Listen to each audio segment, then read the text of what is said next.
Hey, I'm Nick and thanks for coming back to the channel. Today we're making pumpkin bread. I make this pumpkin bread every year for Thanksgiving. I cube it up and I put it out with some other things to nibble on while I'm getting all the other food ready. And every year it's the first thing gone. And everyone's always asking for more. So I'm going to show you exactly how I make this pumpkin bread. First thing we're going to do is brown some butter.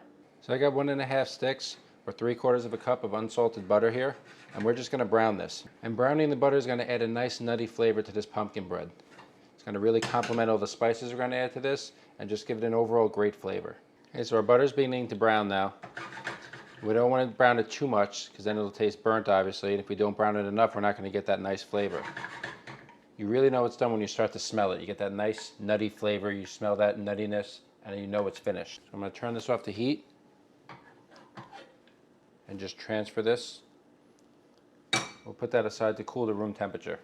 Now what I like to do while the pan is still warm and we have these brown bits on the bottom of the pan, I like to take my pumpkin puree. This is canned pumpkin. And what I like to do when using canned pumpkin is just heat it up in a pan, and that takes away sort of that metallic flavor you get from the can. There's nothing wrong with using canned pumpkin as long as you're using 100% pumpkin puree. Just read the ingredients. Sometimes you get pumpkin pie filling and you'll have a bunch of other ingredients in that. You want to get 100% pumpkin puree and it's fine to use from a can.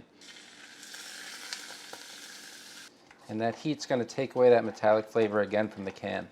This is an optional step, but I feel it makes a difference. So my oven preheating to 350 degrees Fahrenheit or 176 degrees Celsius. Our butter's browned, our pumpkin puree is heated up, so now we can get the rest of the ingredients ready for this pumpkin bread. So to our bowl, we're going to add our dry ingredients. I'm going to start with 2 cups of flour. You want to make sure that's leveled off. We'll add 1.5 cups of white sugar, again leveled off. Then we'll add 1/2 cup of dark brown sugar, 1/2 teaspoon of salt, 1/2 teaspoon of baking powder, and 1 teaspoon of baking soda.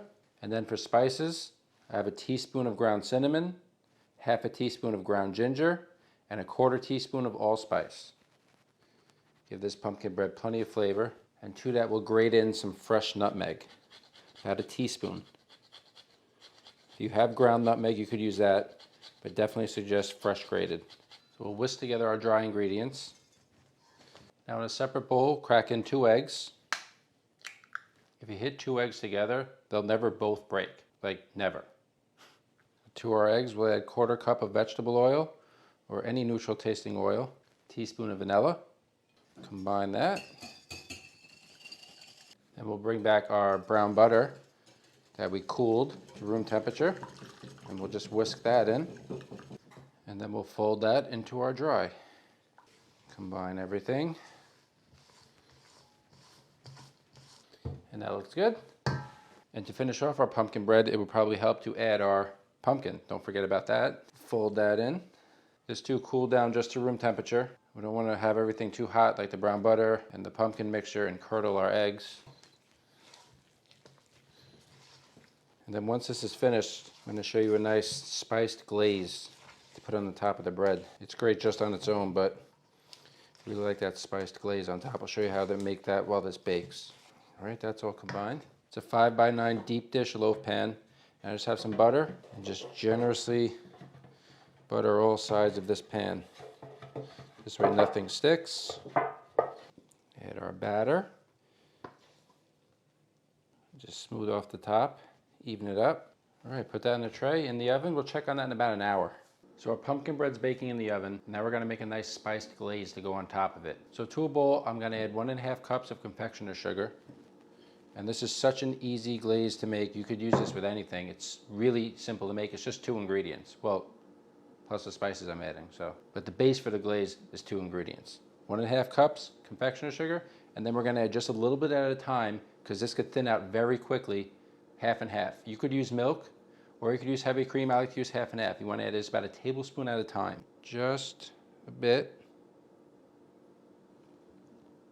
Bring just a little bit more cream to thin it out a bit. 1/2 and 1/2, I should say. That looks pretty good. And that's an icing right there. So to that, just going to grate in some nutmeg and some fresh cinnamon. Really give this pumpkin bread nice flavor with this icing. And again, if you have the fresh cinnamon and nutmeg, use that. But if you have the ground, just go with that. And you could use any spices you like here. Allspice, ginger, clove is nice. That's our icing.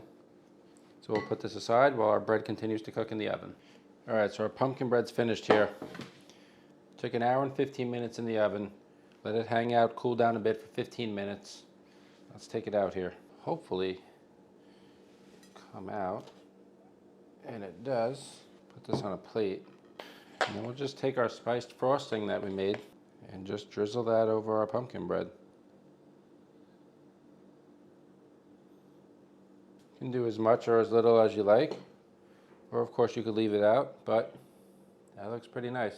Homemade pumpkin bread with that nice spiced frosting.